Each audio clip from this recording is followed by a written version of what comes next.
A Arte da Guerra, Sun Tzu. Há cerca de 2.500 anos, o general Sun Tzu escreveu este livro para dividir seus conhecimentos sobre as estratégias de guerra. Hoje, este livro tornou-se uma referência para políticos, administradores, gerentes de marketing, técnicos de futebol americano, jogadores de Age of Empires e pré-adolescentes com a pretensão de tornarem-se ninjas. Sun Tzu era um filósofo nomeado general pelo rei Holu, da província de Wu. Disse que, sob o comando dos dois, os exércitos de Wu venceram todos os confrontos por 2 décadas. Com inteligência e argumentos muito racionais, o autor expôs a importância do planejamento e da motivação de forma quase poética. A obra Zen realça a importância da paciência mesmo em momentos como a guerra. Além da estratégia, Sun Tzu ressalta a energia como algo fundamental para a vitória. Mas essa não é uma energia cósmica ou religiosa. Nada mais é do que vontade de agir e de conseguir conquistar os objetivos.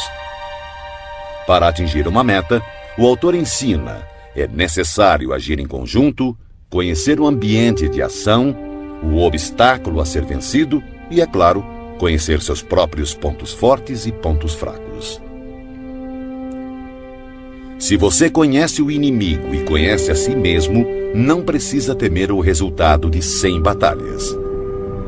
Se você se conhece, mas não conhece o inimigo, para cada vitória sofrerá também uma derrota.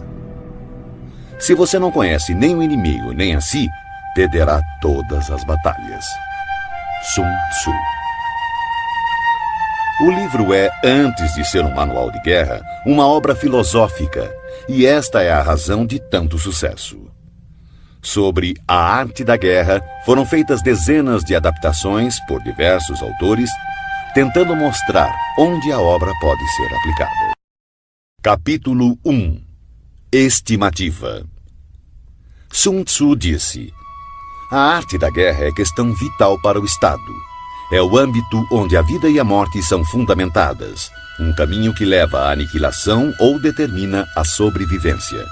Deve ser examinada com cuidado e nunca negligenciada. A única forma para prever o resultado de uma guerra é analisar a situação com base nos 5 fatores. Primeiro, Tao, caminho. Várias mentes com um único ideal. O caminho que faz o pensamento do povo estar em completa harmonia com o de seus governantes, levando-o a segui-los para viver ou para morrer sem temer nenhum dos riscos. Segundo, clima.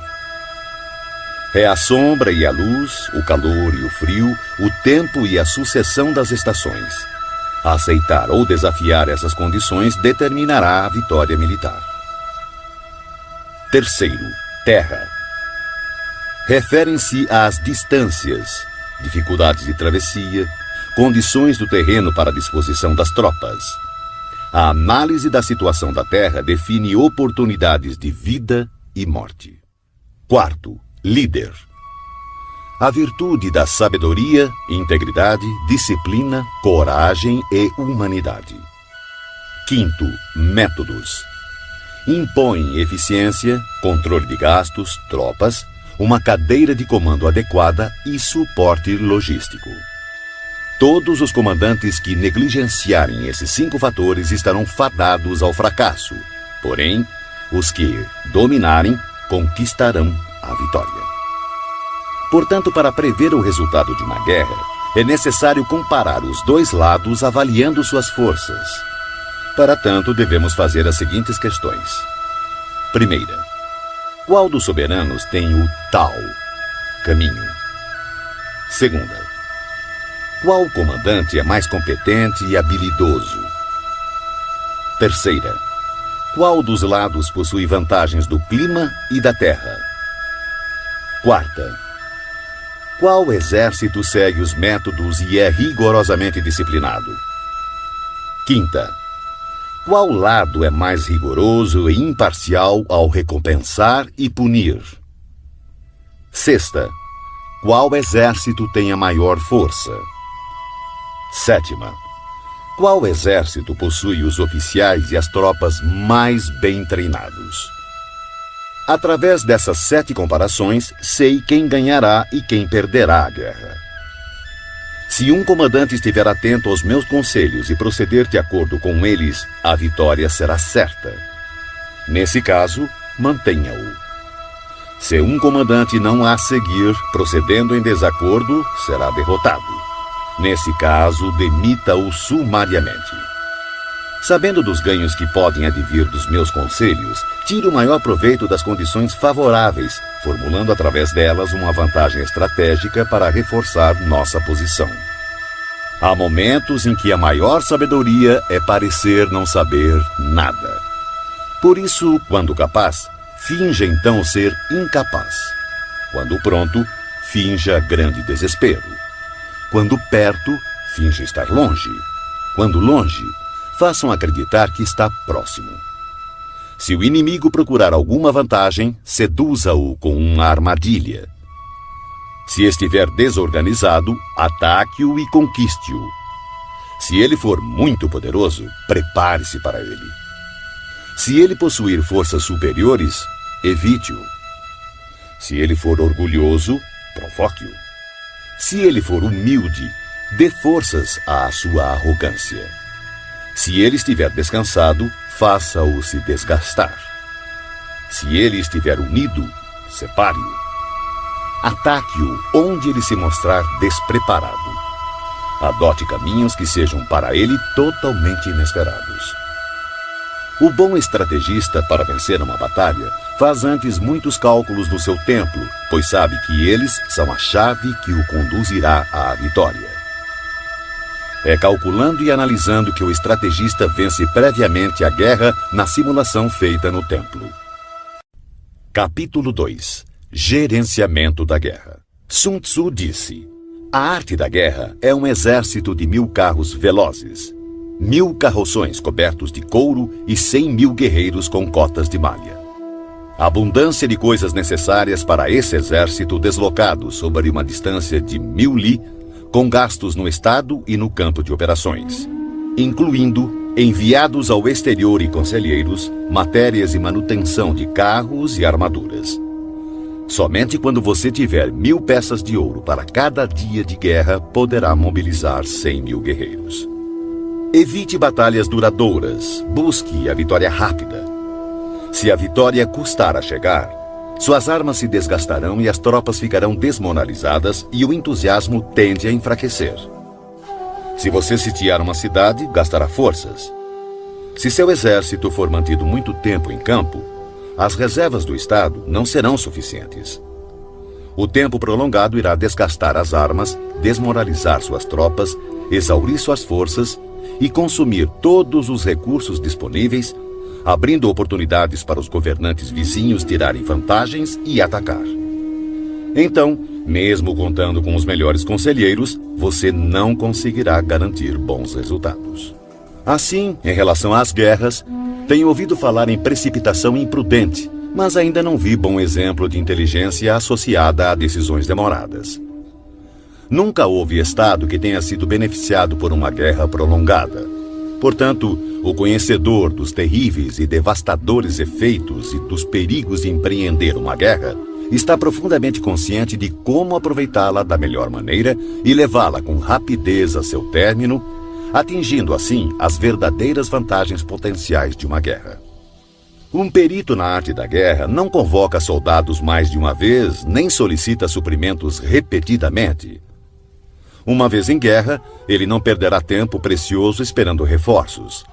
Fará uso do equipamento que carrega e avançará com velocidade para atravessar a fronteira inimiga, podendo fazer uso das provisões do opositor. Desta forma, terá o suficiente para alimentar todo o seu exército. A arte de melhor utilizar o tempo é estar um passo à frente do adversário, e vale mais que a superioridade numérica e os cálculos mais perfeitos com relação ao abastecimento. Um Estado é enfraquecido financeiramente quando precisa manter seu exército a uma grande distância e, consequentemente, empobrece seu povo. As vizinhanças próximas aos exércitos aumentam seus preços, E, com o custo mais elevado, seus recursos se esgotam com maior rapidez, forçando o Estado a aumentar os impostos dos distritos para assim custear as forças militares. Boa parte dos recursos são utilizados no campo de batalha, acarretando dificuldades para as famílias do fronte interno, tendo como consequência lares vazios e rendas dissipadas, já que o custo para o povo poderá atingir cerca de 70% do valor de suas posses. Ao mesmo tempo, as despesas do Estado atingirão quase metade da arrecadação total em gastos com carros quebrados, cavalos abatidos, peitorais e capacetes, arcos e flechas, lanças e escudos, manteletes protetores, animais de tiro e carroças de provisões. Um comandante sábio fará o melhor para alimentar seu exército com frutos do solo inimigo. Consumir uma medida das provisões inimigas equivale a 20 das nossas. Um fardo de forragem inimigo equivale a 20 dos nossos. Na questão que envolve matar o inimigo, nossas tropas devem ser levadas à fúria. Para que fique clara a vantagem de derrotar o oponente, devem também ser recompensadas, pois tirar a riqueza do inimigo é de grande valia para a manutenção das tropas e deve ser usado como objeto de recompensa, de forma a que todos os soldados tenham um forte desejo coletivo e individual de lutar. Porque assim como o que estimula os homens a matar é a fúria, o que estimula a lucrar com o inimigo são os bens materiais.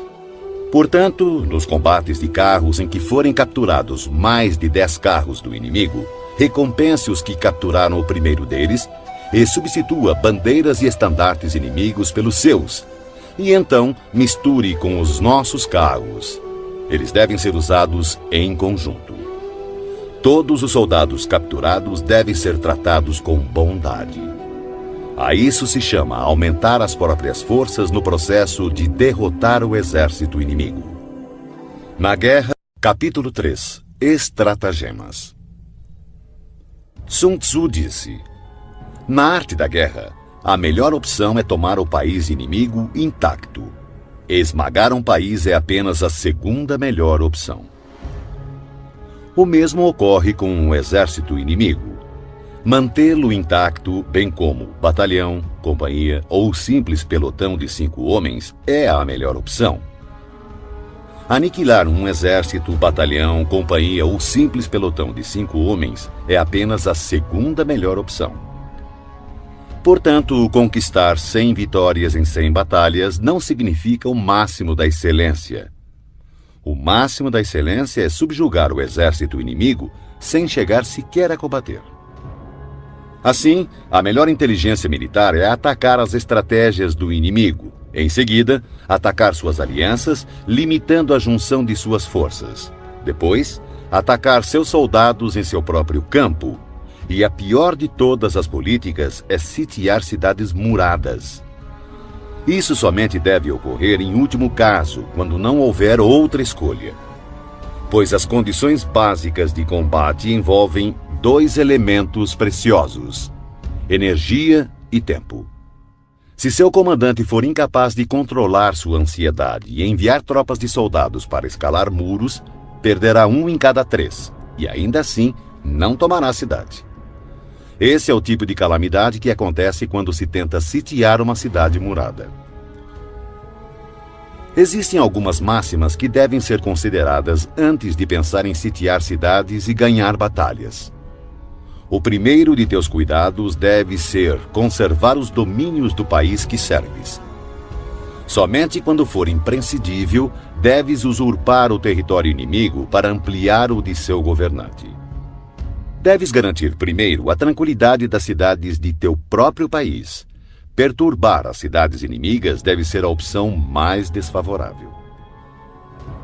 Deves proteger e colocar em abrigo todos os vilarejos amigos. Somente se houver real necessidade, pode avançar contra os vilarejos inimigos. Deves impedir que as choças dos camponeses, bem como suas plantações, sofram qualquer dano. Somente uma extrema penúria deve levá-lo a saquear e devastar as instalações agrícolas de teus inimigos. Deves ter como objetivo buscar a perfeição, tentando conservar intactos os domínios dos inimigos.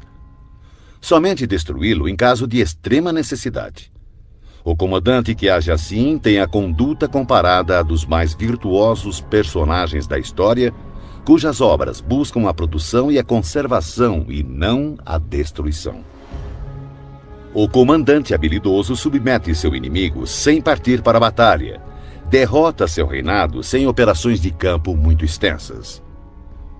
Com as forças intactas, disputa o domínio do império. Dessa maneira, suas armas não sofrerão desgastes e, sem perder um soldado, sua vitória será completa. Esta é a arte de preparar o ataque. Já a arte de usar as tropas é a seguinte: quando você tiver 10 vezes mais forças do que o inimigo, cerque-o. Quando tiver 5 vezes mais, ataque-o.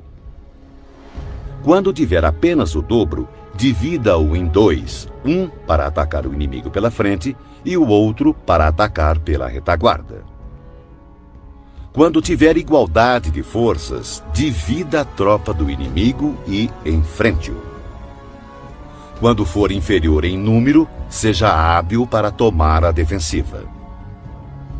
Quando não for páreo para o inimigo, tenha a habilidade de evitá-lo. Embora um combate acirrado possa ser dado por uma força menor, esta acaba sendo capturada pela força maior. O comandante é a fundação primordial do Estado. Quando essa fundação estiver bem colocada, o Estado certamente estará forte. Quando defeituosa, o Estado certamente enfraquecerá. Existem 3 maneiras de um comandante trazer desgraça para o seu próprio exército.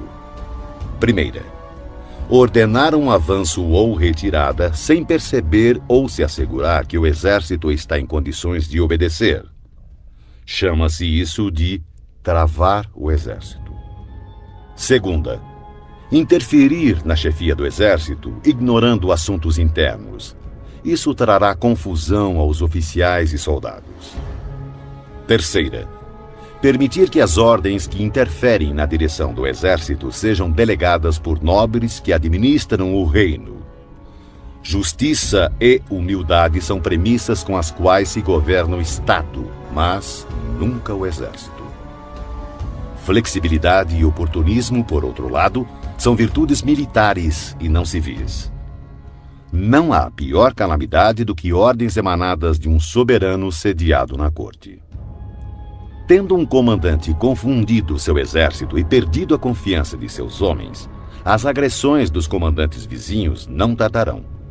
Daí a máxima: semear a desordem nas próprias fileiras é oferecer aos outros o caminho da vitória. Se um general ignorar o princípio da adaptação, não deve ser colocado em uma posição de autoridade. Um hábil empregador de homens usará o prudente, o bravo, o cobiçoso e o burro. Pois o prudente terá prazer em aplicar seu mérito. O bravo, sua coragem em ação. O cobiçoso é rápido em tirar vantagens. E o burro não teme a morte. Assim, há 5 fatores que permitem prever qual lado sairá vencedor. Primeiro, aquele que sabe quando deve ou não lutar conquistará a vitória. Segundo, aquele que compreende como lidar com a superioridade e a inferioridade numérica na disposição das tropas conquistará a vitória.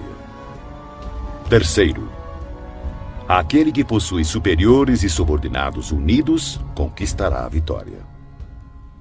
Quarto, aquele que é prudente e põe em campo um exército completamente preparado contra um inimigo despreparado conquistará a vitória. Quinto, aquele que o comandante é hábil e cujos soberanos não interferem, conquistará a vitória. Sun Tzu disse: aquele que... Capítulo 4. Posições táticas.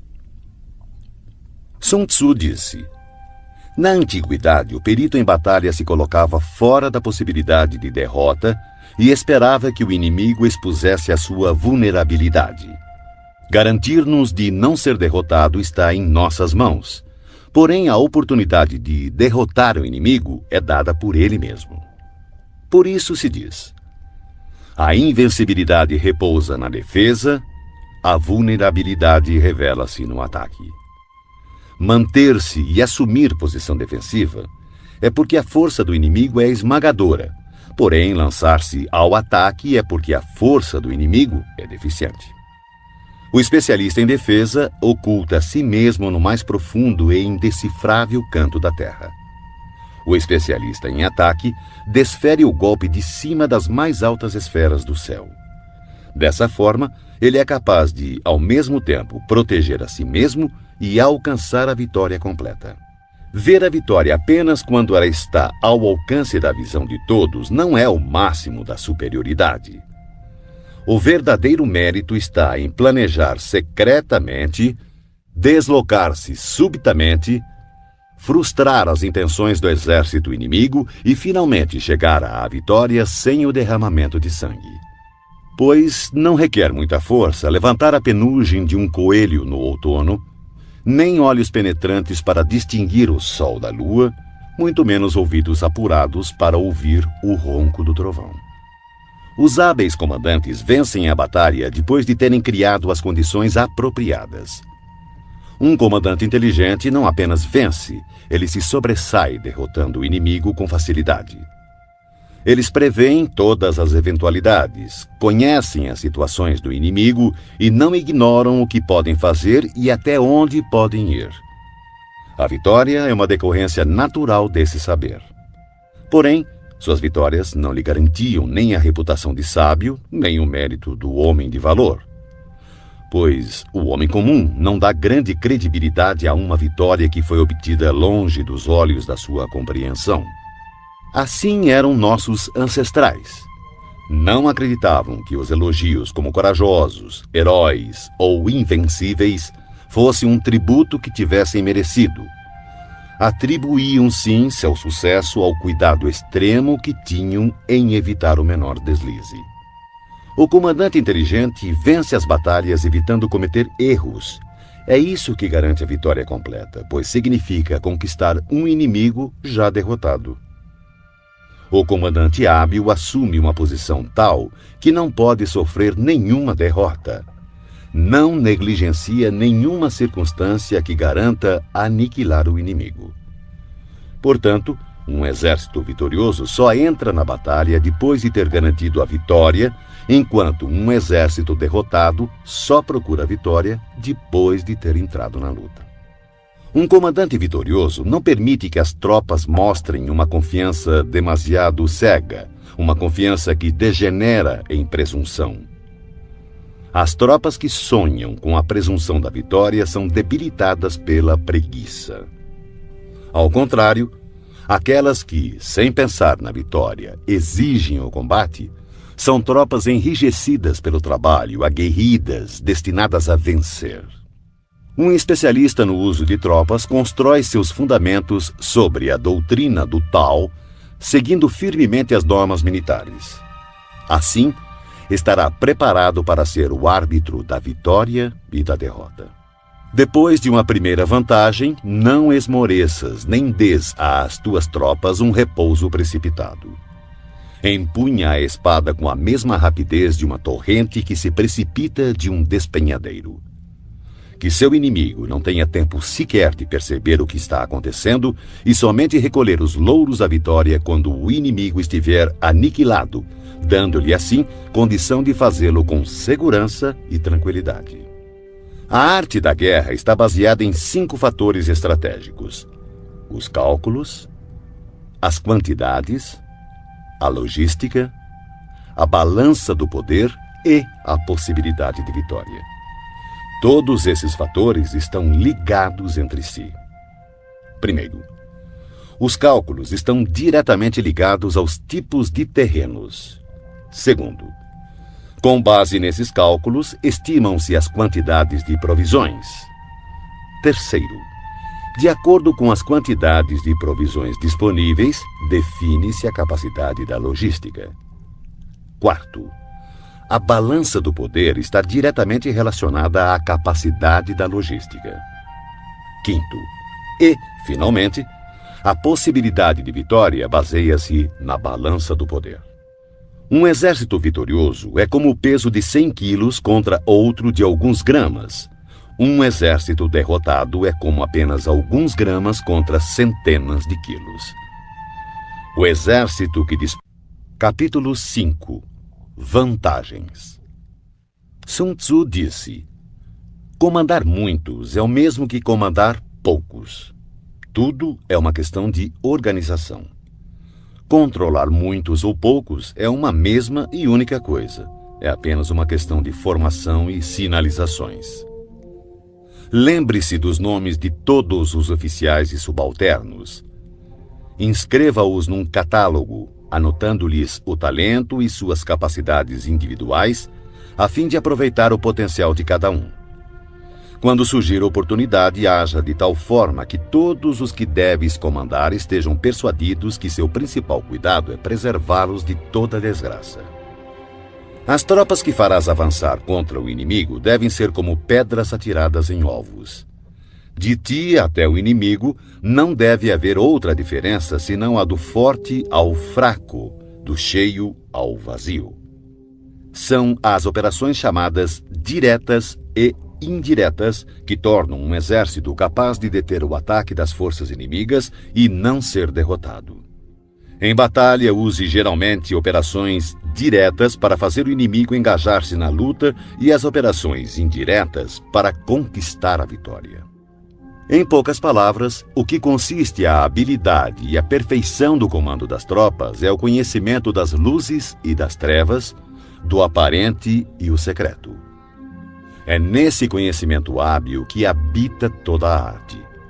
Assim, o perito, ao executar o ataque indireto, assemelha-se ao céu e às terras, cujos movimentos nunca são aleatórios, são como os rios e mares inexauríveis. Assemelham-se ao sol e à lua. Eles têm tempo para aparecer e tempo para desaparecer. Como as 4 estações, ele passa, mas apenas para voltar outra vez. Não há mais que 5 notas fundamentais, mas, combinadas, produzem mais sons do que é possível ouvir. Não há mais que 5 cores primárias, mas, combinadas, produzem mais sombras e matizes do que é possível ver. Não há mais que 5 sabores, mas combinados produzem mais gostos do que é possível saborear. Da mesma forma, para ganhar vantagem estratégica na batalha, não há mais que as operações diretas e indiretas, mas suas combinações são ilimitadas, dando origem a uma infindável série de manobras. Essas forças interagem, um método sempre conduz ao outro. Assemelham-se, na prática, a uma cadeia de operações interligadas, como anéis múltiplos ou como a roda em movimento, que não se sabe onde começa e onde termina. Na arte militar, cada operação tem partes que exigem a luz do dia e outras que pedem as trevas do segredo. Não posso determiná-las de antemão, só as circunstâncias podem ditá-las. Opomos grandes blocos de pedra às corredeiras que queremos represar. Empregamos redes frágeis e miúdas para capturar pequenos pássaros. Entretanto, o caudal rompe algumas vezes seus diques após tê-los minado aos poucos. Quando uma ave de rapina se abate sobre sua vítima, partindo-a em pedaços, isso se deve à escolha do momento preciso. A qualidade da decisão é como a calculada arremetida de um falcão que lhe possibilita atacar e destruir sua vítima. Portanto, o bom combatente deve ser brutal no ataque e rápido na decisão. Embaralhada e turbulenta, a luta parece caótica. No tumulto de um combate pode parecer haver confusão, mas não é bem assim. Entre a confusão e o caos, uma formação de tropas pode parecer perdida e mesmo assim impenetrável. Sua disposição é, na verdade, circular e não podem ser derrotadas. A confusão simulada requer uma disciplina perfeita. Afinal, o caos estimulado se origina do controle. O medo fingido exige coragem. A fraqueza aparente se origina da força. Ordem e desordem é uma questão de número, de logística. Coragem e medo é uma questão de configuração estratégica do poder, vantagem estratégica. Força e fraqueza é uma questão de disposição das forças, posição estratégica. O sábio comandante possui verdadeiramente a arte de liderar aqueles que souberem e sabem potencializar sua força, que adquiriram uma autoridade ilimitada, que não se deixam abater por nenhum acontecimento, por mais desagradável que seja. Aqueles que nunca agem com precipitação, que se conduzem, mesmo quando surpreendidos com sangue frio, que têm habitualmente nas ações meditadas e nos casos previstos antecipadamente. Aqueles que agem sempre com rapidez, fruto da habilidade aliada a uma longa experiência. Assim, o ímpeto de quem é hábil na arte da guerra é irrefreável e seu ataque é regulado com precisão. O primeiro imperador Han, 256-195 a.C., desejando esmagar seu oponente Rissung-nu, enviou espiões para conhecer sua condição. Mas este, sabedor do fato, ocultou com cuidado todos os soldados fortes e todos os cavalos bem alimentados, deixando apenas homens doentes e gado magro à vista. O resultado foi que os espiões, por unanimidade, recomendaram ao imperador que atacasse. O resultado? O imperador Han atacou e foi derrotado. Os espiões viram apenas velhice e doença. Isso, sem sombra de dúvida, é uma dissimulação do inimigo e atacar pode ser imprudente. Assim, quando pretende que o inimigo se movimente, o especialista se mostra e o inimigo certamente o seguirá. Ele ilude o inimigo e este acredita. Agindo dessa maneira, manipula o inimigo e assim espera por ele, armado com toda a sua força. O especialista, quando está em batalha, procura sua vitória na vantagem estratégica, não a solicita aos seus homens. Portanto, deve ser hábil para selecionar os homens certos e explorar o avaro e o tolo, o sábio e o valente, e dar a cada um deles uma responsabilidade adequada ao seu perfil. Jamais designe tarefas a quem não for capaz de cumpri-las. Selecione e dê a cada um responsabilidades proporcionais à sua competência. Em 341 a.C., o estado Xi, em guerra com o Wei, enviou o general Sun, que disse: "O estado Xi tem a reputação de covarde, e por esse motivo nosso adversário nos despreza. Vamos virar essa circunstância a nosso favor." Consequentemente, quando o exército atravessou a fronteira do território Wei, Sun ordenou que fossem acesas 100.000 fogueiras na primeira noite, 50.000 na segunda e apenas 20.000 na terceira. O general do exército Wei, Pang Xuan, ordenou o ataque de maneira vigorosa, pensando: "Eu sabia que os soldados de Sun eram covardes. Seu número já caiu menos da metade." Na sua retirada, Sun chegou a um estreito desfiladeiro que calculou ele seria atacado pelos perseguidores depois do anoitecer. Lá, chegando, tirou a casca de uma árvore e escreveu: "Sob esta árvore, Pang Xuan morrerá." Então, quando começou a anoitecer, colocou um grupo de poderosos arqueiros emboscados nos arredores, com uma ordem de atirar diretamente se vissem uma luz. Mais tarde, Pang Xuan chegou ao local e, vendo a árvore, acendeu uma luz para ler o que estava escrito. Seu corpo imediatamente foi crivado por uma saraivada de flechas e todo o seu exército foi preso na confusão. Quem explora a vantagem estratégica envia seus homens para a batalha como se fossem troncos e pedras. A pedra e a madeira não têm movimento próprio. Uma vez que, em repouso, não mexem por si mesmos, mas seguem o movimento recebido. Se forem quadrados, mantêm-se em repouso. Se forem redondos, rolam até... Capítulo 6. Pontos fortes e pontos fracos.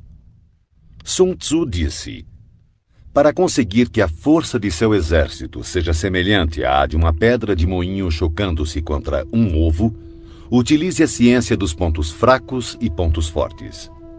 Em geral, o exército que primeiro ocupa o campo de batalha para esperar o inimigo estará descansado para o combate. Aquele que chega mais tarde e se precipita para entrar na batalha estará exausto. Assim, o perito em batalhas move o inimigo em vez de ser movido por ele. Para conseguir atrair o inimigo espontaneamente, ofereça-lhe alguma vantagem. Se desejar impedi-lo, é questão de obstruí-lo. Um grande general não é arrastado ao combate, ao contrário, sabe impô-lo ao inimigo. Dessa forma, se o inimigo estiver descansando, fustigue-o. Se estiver bem abastecido de provisões, faça-o ficar faminto. Se acampado silenciosamente, force-o a mover-se atacando em posições que o inimigo deva apressar-se para defender. Marche com velocidade para lugares onde não for esperado. Um exército pode marchar por grandes distâncias sem correr riscos se o fizer por territórios onde não existe presença do inimigo. Atacar com confiança e alcançar os objetivos significa atacar aquilo que o inimigo não está esperando. Do mesmo modo, defender-se com confiança e garantir a segurança de suas posições significa defender onde o inimigo não poderá atacar. Assim, contra o especialista em ataque, o inimigo não saberá onde se defender. Contra o perito em defesa, o inimigo não saberá onde atacar. Aquele que for capaz de atacar das maiores alturas dos céus repentinamente, surpreendendo o inimigo, tornará impossível sua defesa. Assim, os lugares a serem atacados são exatamente os que o inimigo não pode defender. Aquele que for especialista em esconderijos de defesa torna impossível para o inimigo saber seu paradeiro. Assim, os lugares que ele dominar serão exatamente os que o inimigo não poderá atacar. O comandante habilidoso deve lançar mão da arte da sutileza e do sigilo, aprender a ser invisível e inaudível. Dessa forma, terá em suas mãos o destino de seus inimigos. Poderá avançar sem encontrar resistência se fizer isso contra os pontos fracos dele. E recuar se colocando a salvo da perseguição se seus movimentos forem mais rápidos do que de seus adversários. Portanto, se pretendemos nos lançar na batalha, nosso inimigo não terá escolha a não ser nos enfrentar, mesmo que esteja abrigado em altas trincheiras ou fossos profundos, porque atacaremos uma posição que ele precisará defender. Do contrário, se quisermos evitar o confronto, o inimigo não poderá nos obrigar a lutar, pois podemos evitar que ele venha ao nosso encontro. Mesmo que as marcas de nosso acampamento estejam esboçadas no chão, precisamos apenas atirar coisas estranhas e inexplicáveis em seu caminho para confundi-lo. Descobrindo a posição do inimigo enquanto ocultamos a nossa, teremos força totalmente concentrada onde ele estiver dividido.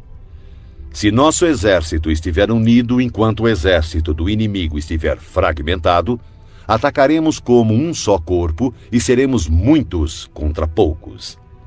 Dessa forma, se formos capazes de golpear com uma força superior uma força inferior, usando muitos contra poucos, qualquer um que levarmos a lutar estará em situação de desespero. O lugar escolhido para a batalha não deve ser conhecido pelo inimigo, pois assim o inimigo terá de se preparar contra um possível ataque em diversos pontos, e se suas forças estiverem distribuídas para defender muitas posições, qualquer unidade que enfrentarmos será pouco numerosa. Para que o inimigo possa reforçar um número de homens na frente da batalha, consequentemente enfraquecerá sua retaguarda. Se ele reforçar sua retaguarda, sua vanguarda ficará então enfraquecida. Do mesmo modo que, se fortalecer seu lado esquerdo, o direito enfraquecerá. Se fortalecer seu lado direito, o esquerdo ficará enfraquecido. Reforçar todos os lados significa enfraquecer todos os lados. A fraqueza numérica decorre da necessidade de se preparar contra possíveis ataques, à força numérica de obrigar o adversário a fazer esses preparativos contra nossos possíveis ataques. Conhecendo o local e a hora da próxima batalha, podemos nos concentrar a grandes distâncias. Mas se não pudermos prever nem o lugar nem o dia da batalha, então seu lado esquerdo nada poderá fazer a favor do seu lado direito, assim como o direito não salvará o esquerdo, nem tampouco sua retaguarda poderá salvar sua frente de batalha, nem o contrário. E tanto mais será assim quanto mais distante estiverem os seus reforços. Ainda que o inimigo possua a força numérica a seu favor, é possível evitar que ele inicie combate contra nosso exército. Analise os planos de batalha do exército inimigo para ter conhecimento de suas fraquezas e de suas probabilidades de sucesso. Provoque-o para que assim possa descobrir o padrão de seus movimentos. Force-o a revelar-se, de forma que venha a exibir seus pontos vulneráveis. Compare o exército adversário com o seu para poder identificar onde a força é abundante e onde possui maior deficiência. Quando estiver preparado seus arranjos táticos, oculte-os. O máximo da habilidade quando se assume uma estratégia é não ter forma. Se sua forma não for definida, o mais esperto dos espiões não será capaz de compreendê-la, e os mais sábios conselheiros não conseguirão planejar defesa contra ela. Mesmo que todos possam ver as táticas individuais empregadas para conquistar, quase ninguém consegue entender a estratégia através da qual se obtém a vitória total. O movimento das tropas deve ser comparado ao fluxo das águas, que corre do ponto alto do terreno para os pontos mais baixos. Assim, no caminho da vitória, seu exército deve evitar os pontos fortes do inimigo e procurar atacar onde ele demonstrar maior fraqueza. A água modela seu curso de acordo com a natureza do solo por onde passa, e o exército deve preparar sua vitória de acordo com o inimigo que enfrenta. Assim, a água não mantém sua forma constante. Não existem condições constantes em uma guerra. Dos 5 elementos, nenhum é predominante. Das 4 estações, nenhuma dura para sempre. Há dias curtos. Capítulo 7. Manobras. Sun Tzu disse: na guerra, o general que recebe suas ordens do soberano deve concentrar suas forças e transformar seu exército em um conjunto harmonioso, mobilizando o povo. Depois, instalar as tropas em lugar vantajoso. A grande dificuldade de manobrar exércitos para a luta está em transformar uma longa e tortuosa estrada em caminho mais conveniente e em transformar a adversidade em vantagem. Dessa forma, transforme a estrada do inimigo em longa e tortuosa. Haja de forma dissimulada, engane-o com a ilusão de ganhos fáceis. Isso equivale a compreender a estratégia de transformar o inconveniente em correto. A manobra tanto pode ser uma fonte de vantagem quanto um perigo.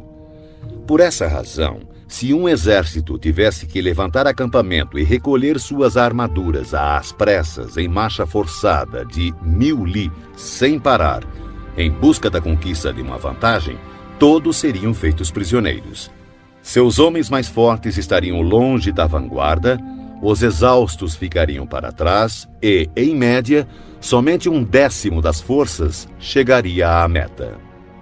Se tivesse que viajar 50 li em tal ritmo para obter vantagem, o comandante da força de avanço estaria perdido e somente a metade das forças chegaria à meta. Se tivesse que viajar 30 li em tal ritmo para obter alguma vantagem, apenas 2/3 das forças chegariam à meta. Um exército sem equipamento e provisões perecerá, sem sombra de dúvidas. Somente mantenha alianças com os estados vizinhos depois de conhecer a fundo as intenções dos seus soberanos. E a menos que conheça a configuração de um terreno, suas montanhas, pântanos, florestas e acidentes naturais, você não deve colocar seus exércitos neles, a não ser que utilize guias locais para obter alguma vantagem. Pratique a dissimulação, recorra a manobras enganosas.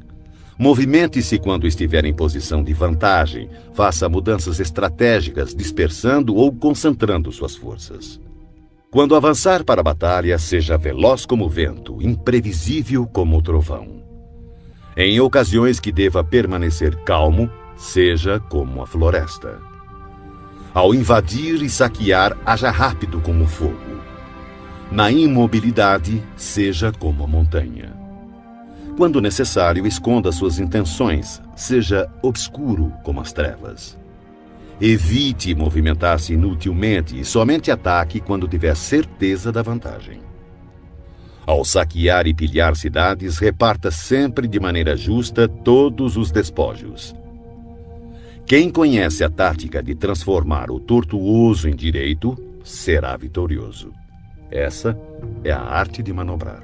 A maneira de dar ordens e fazer com que essas sejam cumpridas é de extrema importância para a vitória de um exército. Você encontrará no livro dos planos militares que em determinadas ocasiões a maioria dos teus homens não poderá te ver nem ouvir. Os tambores e as bandeiras devem substituir tua presença e tua voz. Assim, em combate noturno, faça uso dos tambores, e durante o dia use as bandeiras e estandartes. Desta forma, suas tropas serão um único corpo, impedindo que teus soldados corajosos avancem sozinhos e os covardes recuem. Essa é a arte de manobrar grandes massas. Pode-se desmoralizar um exército inteiro e seu comandante ser levado a perder o ânimo. Na manhã da guerra, a moral do inimigo está elevada. Ao meio-dia, começa a enfraquecer, e à noite sua mente está voltada para o retorno ao acampamento. Por isso, o comandante sábio evita um inimigo com a moral em alta e ataca-o quando moroso e inclinado a retornar. Essa é a arte de administrar humores. Disciplinado, o bom comandante usa sua própria ordem para esperar pela desordem do inimigo, usa sua calma para esperar por seu clamor. Essa é a arte de conservar o alto domínio. Se perceberes que o inimigo está animado e descansado, espera que o entusiasmo arrefeça e ele se vergue sob o peso do cansaço. Então, usa suas tropas descansadas e bem alimentadas. Essa é a arte de administrar a força. Não inicies um combate quando o inimigo apresenta disposições perfeitas de suas bandeiras e estandartes. Não lance o ataque sobre o exército inimigo ordenado e disciplinado em suas formações. Essa é a arte de controlar as condições mutáveis. Portanto, não ataque o inimigo que ocupar o terreno alto, nem aquele que tiver uma colina às costas. Não persiga um inimigo que finge recuar. Não obstrua um inimigo que volta para casa.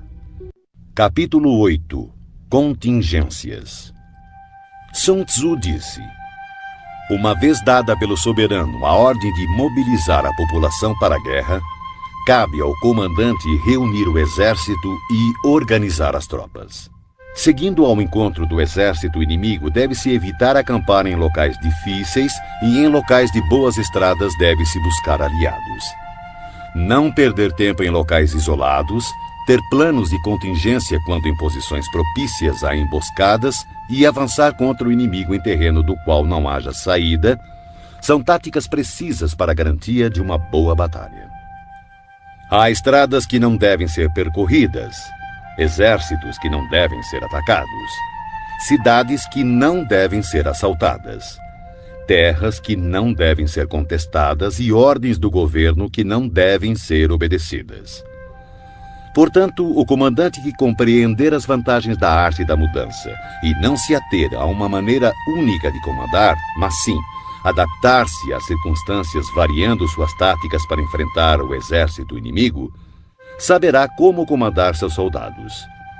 Ao contrário, se seus métodos de comando forem flexíveis e suas decisões forem tomadas de forma mecânica, ele não é digno de comandar seus soldados, e por mais que esteja familiarizado com o território, não será capaz de pôr em prática seus conhecimentos e tirar o máximo de seus homens. O comandante sábio deve considerar a combinação de ganho e perda, deve ter discernimento das reais vantagens em situações difíceis e confiar nos seus esforços. Se for capaz de perceber as vantagens prováveis, as dificuldades poderão ser resolvidas.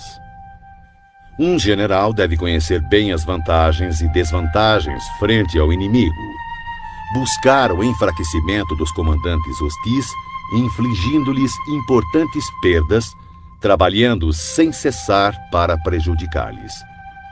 Poderá fazê-lo de diferentes formas, corrompendo seus melhores homens, introduzindo traidores em seu meio, fornecendo motivos de cólera uns contra os outros, fazendo com que saiam quando conviria que ficassem acampados e permaneçam tranquilos quando esperam ser atacados. A arte da guerra nos ensina a não contar com a possibilidade do inimigo não vir, e sim estar preparado para ele. Não depender do inimigo não atacar, mas depender principalmente de estar em uma posição invulnerável. Há 5 defeitos perigosos que podem afetar um general. São erros que podem derrotar a prudência e a bravura de um comandante. Primeiro, se ele tiver um temerário descaso pela vida. Um general que se expõe sem necessidade, que parece buscar os perigos da morte, é um homem precipitado. Segundo, se ele tiver um cuidado excessivo em conservar a própria vida e por esse motivo não ousa e sim dá mostras de covardia, poderá ser facilmente capturado. Terceiro, se tiver temperamento volúvel. Um general que perde facilmente o controle e se deixa levar pela cólera será ludibriado pelo inimigo através de provocações e cairá em emboscadas sem perceber. Se for suscetível à honra, um general não deve se ofender de forma intempestiva. Por querer reparar a honra por qualquer insulto, poderá perdê-la. Quinto, se conservar uma compaixão excessiva por seus soldados. Um general deve punir seus soldados com severidade quando necessário, ministrar castigo e trabalho com discernimento, ou poderá ser facilmente desrespeitado. Esses 5 perigosos traços demonstram falhas graves de um comandante e devem ser cuidadosamente evitados, pois são, sem dúvida, os motivos que levam à derrota de um exército e à morte de seu comandante.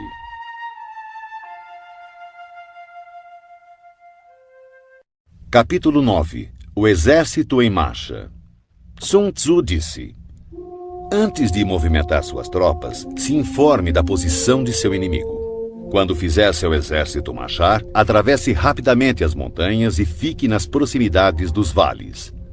Acampe sempre em terreno alto e em local ensolarado. Quando travar combate em colinas, não suba ao topo para alcançar o inimigo.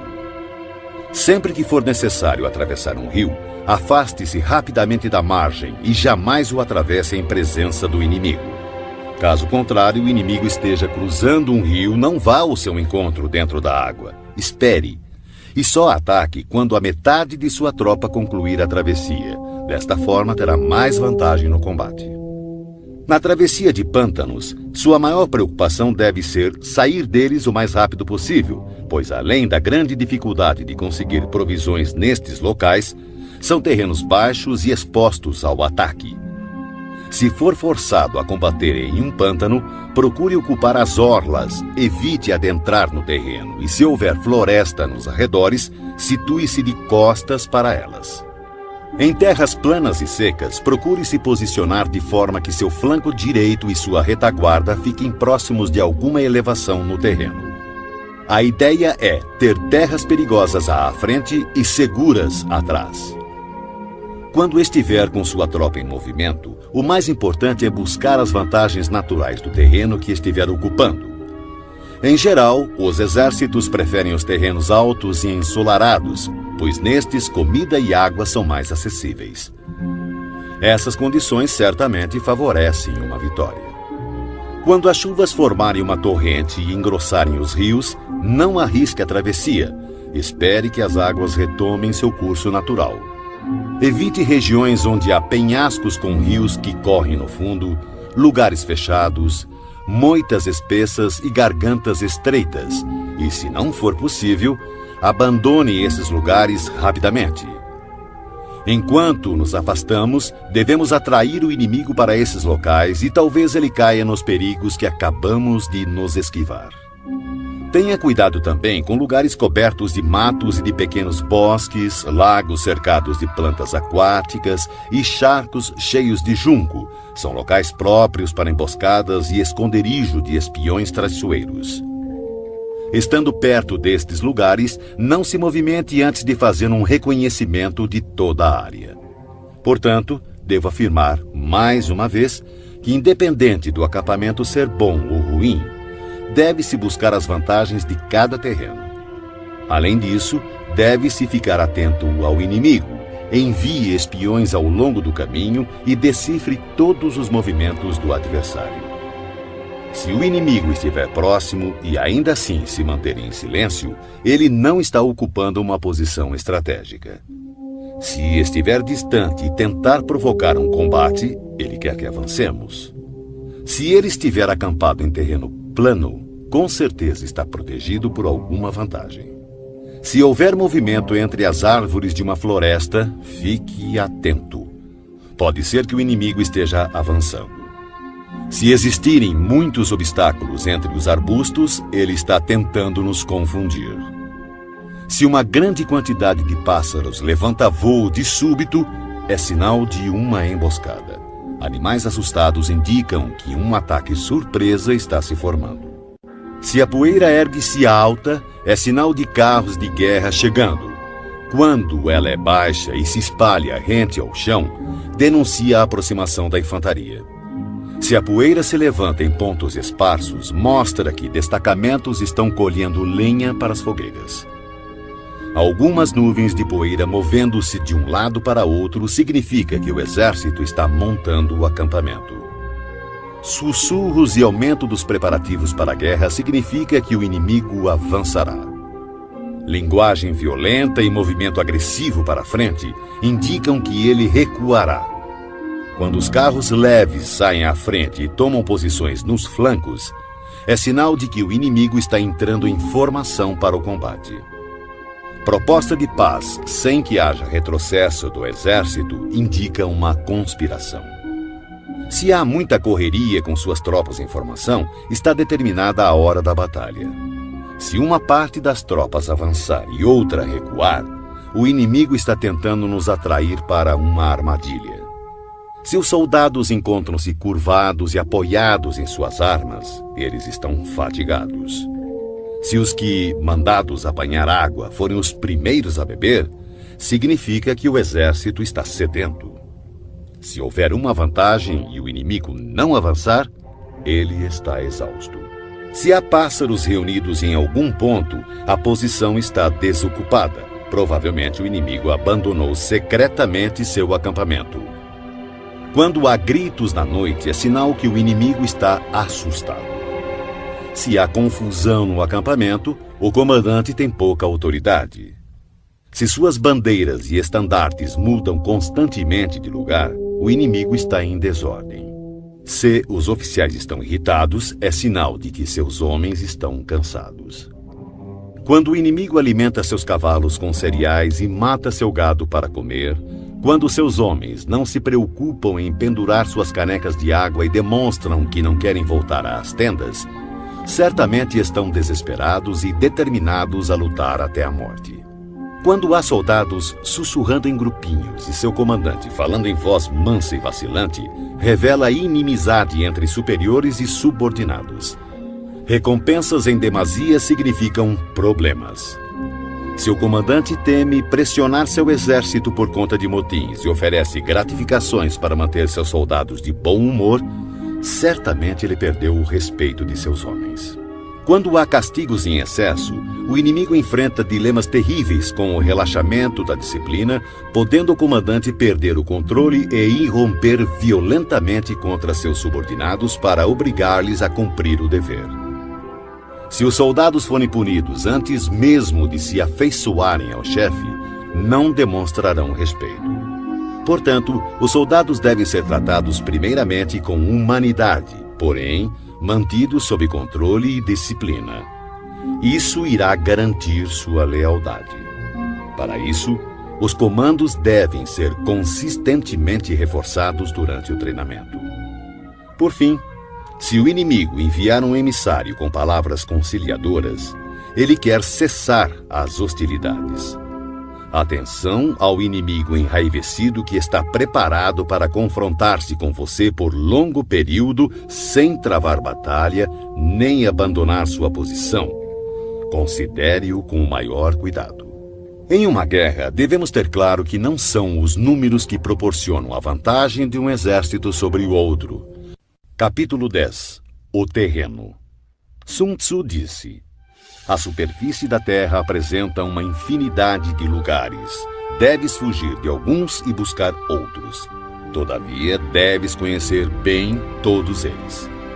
Os tipos de terrenos incluem o acessível, o complicado, o indeciso, o estreito, o acidentado e o distante.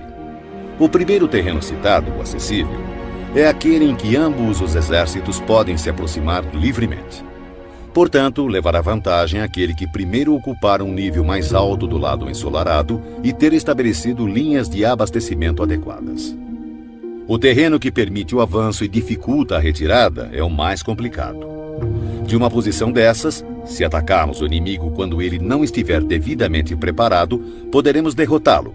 Porém, se ele estiver preparado e não conseguirmos derrotá-lo, seremos pressionados a bater em retirada, então teremos grandes problemas. O terreno indeciso é aquele que oferece desvantagens tanto para o nosso lado quanto para o lado do inimigo. Neste terreno, mesmo que o inimigo tente nos atrair, é prudente abandonar a posição e recuar, atraindo por sua vez o inimigo. Então, quando parte de seu exército tiver saído, poderemos atacar com vantagem. Na passagem estreita, ou desfiladeiros, terá vantagem quem primeiro a ocupar e guarnecê-la completamente, ficando à espreita do adversário. Se o inimigo estiver com essa vantagem, não devemos seguir atrás dele. Somente quando ele falhar e a passagem estiver mal protegida é que devemos atacar. Em terreno alto e acidentado, do mesmo modo, se pudermos ocupá-lo primeiro, devemos nos posicionar na parte mais alta do lado ensolarado e esperar pelo inimigo. Se o inimigo conquistou essa vantagem, devemos abandonar nossa posição e bater em retirada. Por fim, quando os exércitos estiverem posicionados a grandes distâncias um do outro e suas vantagens estratégicas forem semelhantes, não será fácil provocar um combate. Por outro lado, levar a batalha até o inimigo não trará nenhuma vantagem. Esses 6 princípios que definem o uso do terreno devem ser do conhecimento total e da responsabilidade do comandante. Shang Yu conta a seguinte passagem de Pei Hsing Xian, 619-682 d.C., mandado numa expedição punitiva contra as tribos Turkic. Ao crepúsculo, como de costume, montou seu acampamento, fortificando-o posteriormente com paliçada e fosso, quando, de repente, determinou que o exército mudasse as instalações para uma colina próxima. Essa decisão desgostou muito seus oficiais, que protestaram aos brados contra o esforço extra que os soldados iriam despender. Pei Hsing Xian, todavia, não ligou para as reclamações e fez o acampamento ser transferido o mais depressa possível. Na mesma noite, caiu uma forte tempestade inundando o local anterior do acampamento, que ficou sob 4 metros de água. Os oficiais ficaram espantados com o acontecido e confessaram seu erro. Como soube que ia acontecer? Perguntaram. Pei Hsing Xian respondeu: daqui por diante, contentem-se em obedecer às ordens sem fazer perguntas desnecessárias. Durante uma guerra, um exército pode ficar exposto a situações de calamidade que não são decorrentes de causas naturais, mas sim são decorrentes de erros cometidos por seu comandante. São elas fuga, insubordinação, colapso, ruína, caos e derrota. Nos casos em que as vantagens estratégicas de ambos os lados forem praticamente as mesmas, atacar o inimigo que tem um exército 10 vezes maior que o nosso poderá resultar em fuga. Quando os soldados rasos são muito mais fortes que seus oficiais, o resultado é a insubordinação. Caso contrário, quando os oficiais são fortes e suas tropas são fracas, o resultado é o colapso. Se os oficiais dos batalhões forem insubordinados e tiverem o temperamento volúvel, sendo facilmente dominados pela ira e, por conta disso, levados a manobras não autorizadas de modo que o comandante não tenha conhecimento da força de suas próprias fileiras, o resultado será a ruína. Quando o comandante demonstrar fraqueza, não tiver autoridade, suas ordens não forem claras e seus oficiais e tropas forem indisciplinados, o resultado será o caos e desorganização absoluta. Se um comandante negligenciar as forças do exército inimigo e assim permitir que uma tropa enfraquecida enfrente a elite do adversário e ainda operar sem uma vanguarda de tropas de choque, o resultado será a derrota total do seu exército. São essas as 6 formas de atrair a derrota e estão em total responsabilidade do comandante. A formação natural da região e a posição estratégica de um exército são os grandes aliados em uma batalha. Mas a capacidade de avaliar o inimigo, de criar condições para se chegar à vitória e de calcular astutamente as dificuldades, perigos e distâncias constitui o teste de um grande comandante. Quem conhecer esses fatores e os colocar em prática de forma adequada será vitorioso. Aquele que lutar sem isso, certamente será derrotado. Desta forma, se tiver certeza que o caminho da batalha garante a vitória, então você deve lutar, mesmo contra a decisão de seu soberano. Mas, se o caminho da batalha não assegura a vitória, então não deve lutar, mesmo com ordem do seu governante. O comandante que segue para a guerra sem ter como prioridade fama pessoal e recua sem temer o descrédito, aquele cuja preocupação for proteger seu povo e prestar um bom serviço ao seu soberano, é um tesouro nacional. Se o comandante trata seus soldados como se fossem seus filhos, por recompensa eles o seguirão até os vales mais profundos e o defenderão com a própria morte. Porém, se o comandante for generoso, mas incapaz de fazer valer sua autoridade, seus soldados serão como crianças mimadas e ficarão inúteis. Se soubermos que nossas tropas estão prontas para atacar, mas ignorarmos que o inimigo não está vulnerável, chegaremos apenas a meio caminho da vitória. Saber que o inimigo está vulnerável, mas ignorar se nossas tropas podem atacar para vencer, reduzem à metade nossas chances de vitória. Saber que o inimigo está vulnerável e que nossas tropas estão prontas para atacar e vencer, e ainda assim ignorarmos que o terreno não nos favorece, novamente reduz nossas chances de vitória. Portanto, quando o soldado experiente se mover, nunca ficará desorientado e quando partir para a ação, não encontrará limites. Por isso se diz: se você conhece o inimigo e a si mesmo, a vitória não estará em risco. Se você conhece o terreno e as condições naturais, a vitória poderá ser completa. Sun Tzu disse: a arte da guerra reconhece 9 situações de acordo com a variação dos terrenos. O dispersivo, o fácil, o controverso, o aberto, o de estradas cruzadas, o terreno crítico, o difícil, o vulnerável a emboscadas e o mortífero. Quando um comandante está lutando perto de suas próprias fronteiras, este é um terreno dispersivo, porque estando os soldados perto de suas casas e ansiosos para reverem suas famílias, ficam esperando a primeira oportunidade dada por um combate para espalhar-se por todos os lados. Quando as tropas penetrarem apenas um pouco no território do inimigo, chamamos de terreno fácil, porque, embora terreno hostil, não está a grande distância e será fácil retroceder na primeira oportunidade. A região que não oferece muitas vantagens para ambos os lados é chamada de terreno controverso. São terrenos-chave e devem ser disputados. A região ou território onde ambos os lados têm total liberdade de movimentação é chamada de terreno aberto, locais que comunicam-se com o exército inimigo e com as zonas de retirada. Terrenos de estradas cruzadas são territórios que fazem fronteiras com muitos estados, portanto possuem cruzamentos estrategicamente vitais. O primeiro a atingi-lo terá a vantagem de fazer aliança com outros estados. Quando um exército tiver penetrado em território hostil, deixando para trás cidades fortificadas, este é um terreno crítico. Denominamos terreno difícil toda a região trabalhosa de atravessar, sejam florestas, montanhas, pântanos, desertos ou precipícios.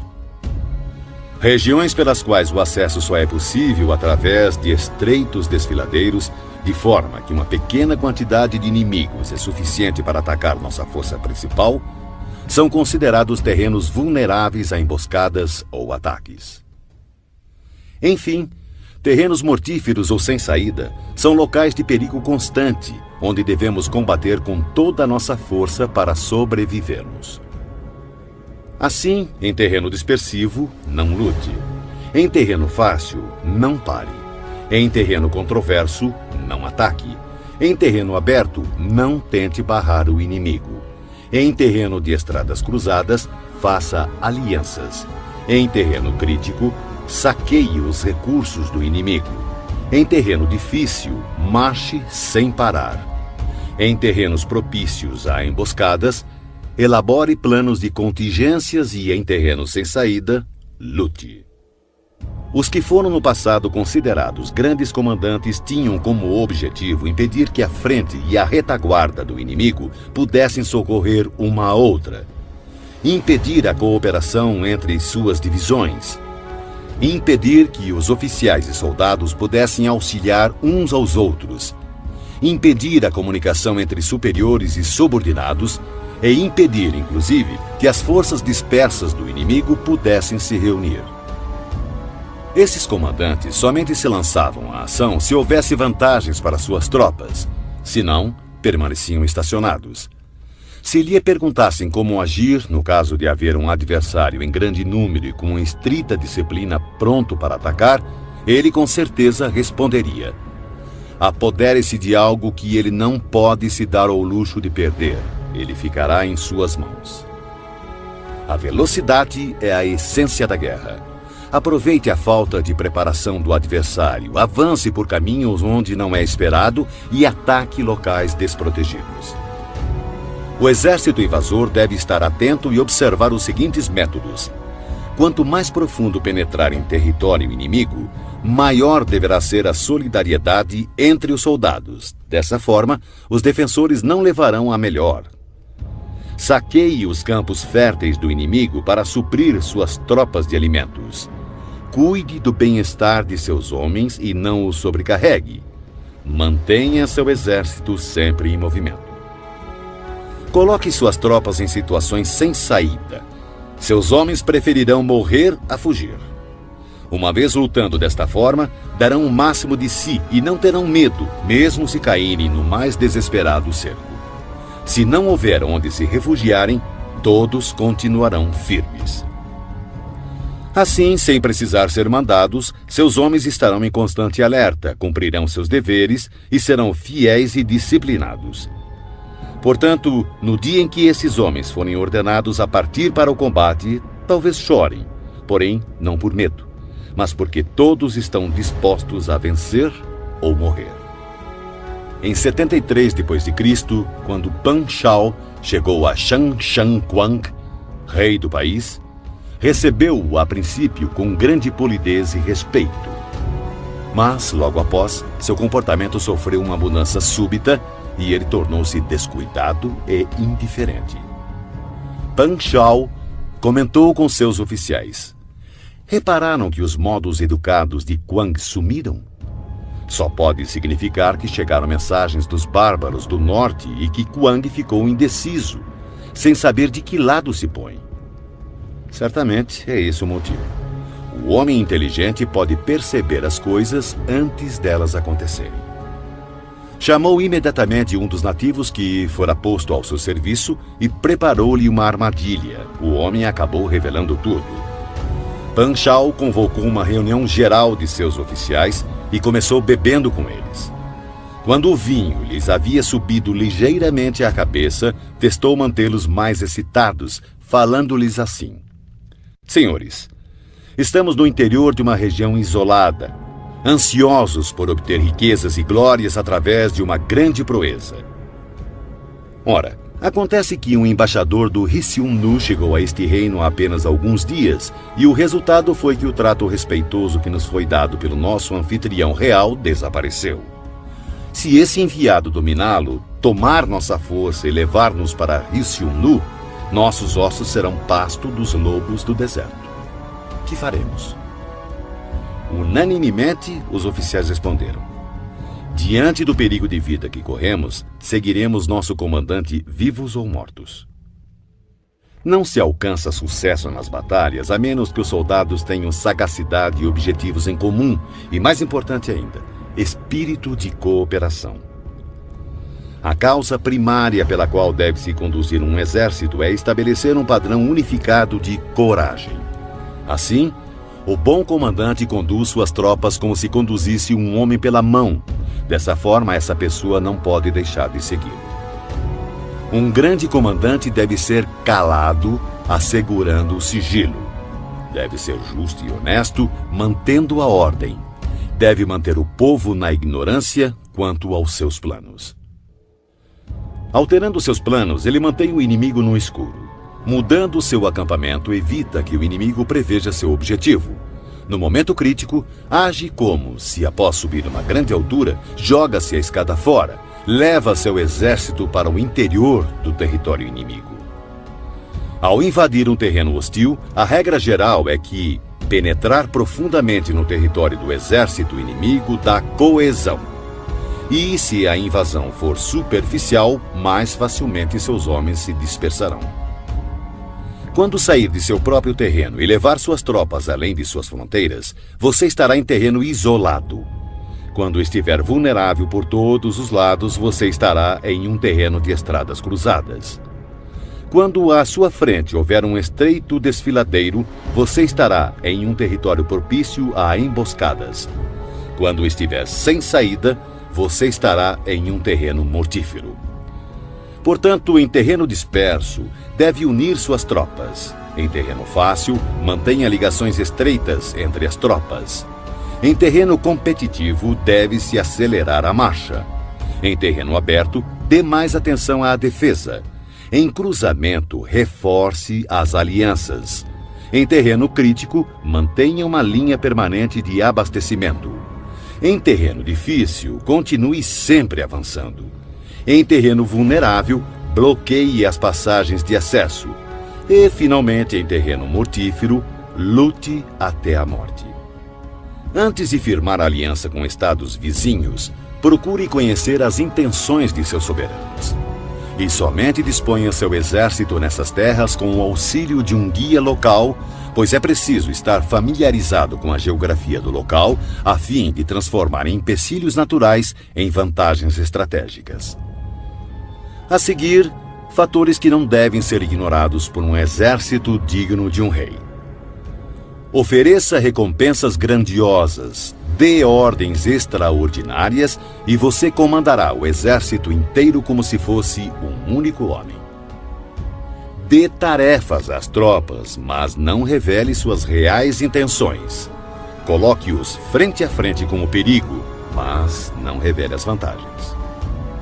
Coloque suas tropas em situações de vida ou morte, em terrenos sem saída. Só assim continuarão vivos. Somente quando se encontram em real perigo, os homens aprendem a transformar derrota em vitória. O sucesso da guerra está em estudar cuidadosamente as intenções do inimigo. Se ele mostra inclinação para avançar, atraia-o. Se deseja recuar, deixe que ele leve adiante sua intenção. No dia em que for feita a declaração de guerra, bloqueie todas as passagens, destrua os registros oficiais e proíba qualquer contato com emissários do inimigo. Reveja todos os seus planos com urgência e rigor e finalize sua estratégia. Se o inimigo mostrar alguma vulnerabilidade, avance sobre ele. Conquiste algo que seja de grande importância para seu adversário e não permita que ele saiba qual será o momento de seu ataque. Siga a estratégia determinada, mas procure se adaptar aos movimentos do exército inimigo para garantir o resultado da batalha. A princípio, procure exibir a timidez de uma modesta e humilde donzela, e então o inimigo abrirá suas portas. Depois, Imite a velocidade de uma lebre apressada e será tarde demais para que o exército inimigo possa mostrar alguma reação ou oposição.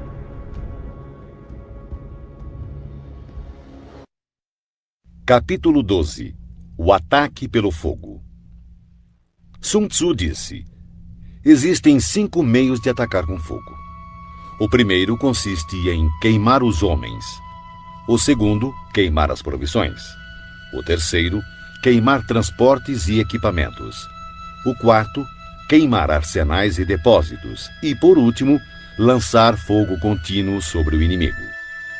Para iniciar um ataque com fogo, deve-se manter sempre preparado um material inflamável e aguardar que o tempo e as circunstâncias estejam favoráveis. Deve-se observar que a época mais adequada para o uso do fogo são os períodos quentes e secos. Há ainda os dias mais propícios para o alastramento das chamas, são aqueles em que a lua estiver passando pelas constelações da cesta dos ventos, do muro, das asas e da plataforma do carro, pois estas constelações determinam dias ventosos. No ataque com fogo, deve-se estar preparado para variar a maneira de agir de acordo com as mudanças de situação, que podem ser 5. Primeira, quando o fogo invadir o acampamento do inimigo, deve-se esperar uma reação imediata. No entanto, se as tropas inimigas permanecerem em silêncio mesmo com o lavrar do fogo, contenha seu ímpeto e não ataque. Segunda, se logo após ateares fogo observar que as chamas ganham altura e se puder atravessá-las, ataque e não dê ao inimigo a chance de apagá-las. Se não puder atravessar as chamas, permaneça onde está. Terceira, se for possível iniciar um ataque com fogo estando fora do campo inimigo, não entre em suas fronteiras, mas assegure-se de atacar no momento mais adequado. Quarta, considere sempre a direção do vento, atacando em seu favor. Jamais ataque contra o vento ou vai sofrer tanto quanto o inimigo. Quinta, se o vento soprou continuamente durante todo o dia, certamente ele cessará ao anoitecer. Tome precauções para não ser surpreendido. Todo exército bem treinado deve dominar os 5 desdobramentos relacionados ao ataque com fogo e devem ter conhecimento do movimento das estrelas para identificar os dias mais adequados para que possa iniciar esse tipo de ataque. Demonstra grande inteligência aquele que usa o poder do fogo para atacar.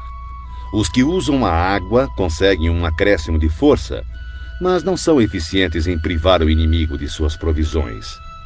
A água será bem utilizada para interceptar e ilhar o inimigo.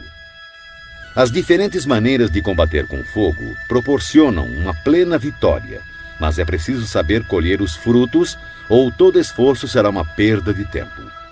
É de grande importância também reconhecer o mérito de teus homens e recompensá-los, pois se tuas tropas só enfrentarem dificuldades e trabalho sem o devido reconhecimento, perderás o respeito de teu exército. O general esclarecido melhora seus recursos, comanda seus soldados com autoridade, mantém-nos juntos pela boa-fé e os torna serviçais por boas recompensas.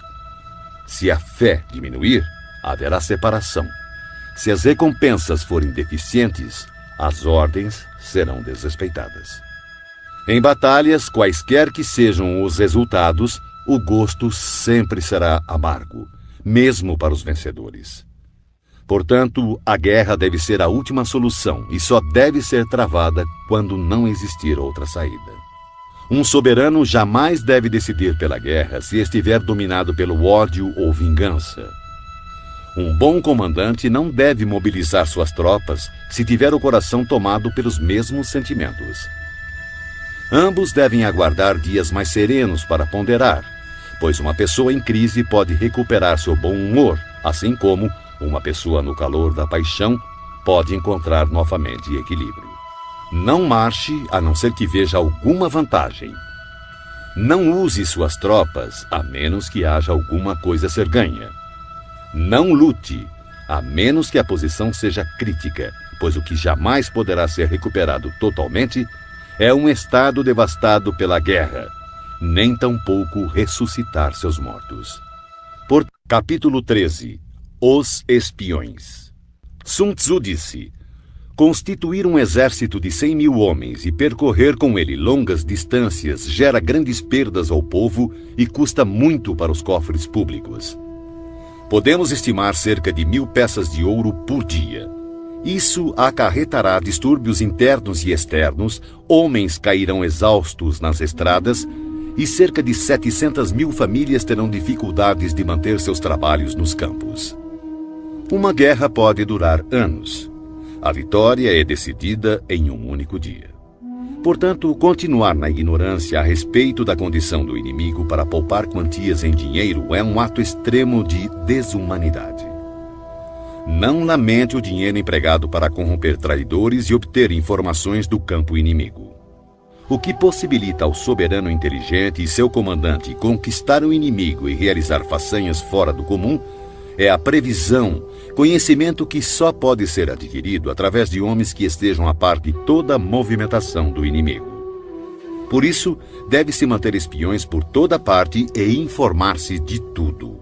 Existem 5 tipos de espiões que podem ser usados: espiões locais, agentes internos, agentes duplos, espiões dispensáveis e espiões indispensáveis. Quando os 5 tipos de espiões estão ativos e ninguém pode descobrir o sistema secreto, chama-se a isso teia imperceptível. Primeiro, espiões locais são os próprios habitantes do país inimigo quando colocados a nosso serviço.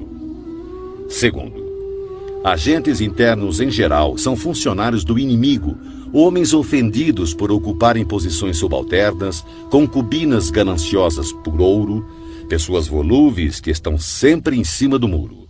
Para lidar com este tipo de espião é necessária muita cautela. Terceiro, espiões duplos são espiões do inimigo que trazemos para o nosso lado através de suborno e promessas liberais. Nós os induzimos a fornecer informações falsas ao inimigo e, ao mesmo tempo, espionar seus compatriotas. Quarto, espiões dispensáveis são nossos próprios agentes a quem damos propositalmente informações falsas a nosso respeito, a fim de que, quando forem capturados ou nos traírem, passem informações erradas, fazendo então com que nossos inimigos tomem medidas inadequadas. Esses espiões certamente serão mortos por fornecerem informações falsas. Quinto, e, finalmente, os espiões indispensáveis ou sobreviventes. São aqueles que voltam do campo do inimigo com informações. Esse tipo de espião deve sempre fazer parte de seu exército. Em geral, são homens fortes, ágeis, dotados de grande sagacidade e acostumados a toda espécie de trabalho sujo. Assim, o comandante deve manter sempre uma relação de proximidade com os espiões, deve recompensá-los regiamente, e os assuntos referentes a estes homens devem ser mantidos em absoluto sigilo. Somente um governante sagaz e intuitivo é capaz de empregar espiões. Só o comandante humano e justo é capaz de fazê-los trabalhar, e sem uma sutil e engenhosa habilidade mental não se pode ter certeza da autenticidade de seus relatórios. Quando um assunto secreto de espionagem é divulgado prematuramente, o espião deve ser morto, juntamente com aqueles que tenham tomado conhecimento da informação. De maneira geral, se o objetivo for esmagar um exército, sitiar uma cidade ou assassinar alguém, é necessário obter a identidade do comandante das tropas de defesa, seus ajudantes e conselheiros, os guardas encarregados dos portões e as sentinelas.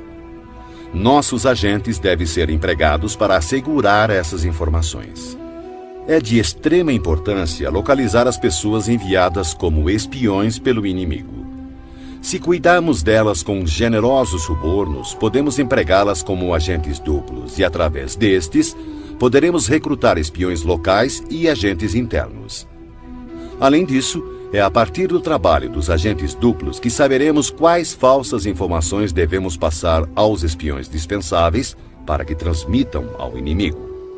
E com base no que obtivermos dessas mesmas fontes, poderemos completar as missões dos agentes indispensáveis. Desta forma, os espiões duplos devem ser tratados com a maior generosidade, pois eles são a chave de todo o serviço de espionagem.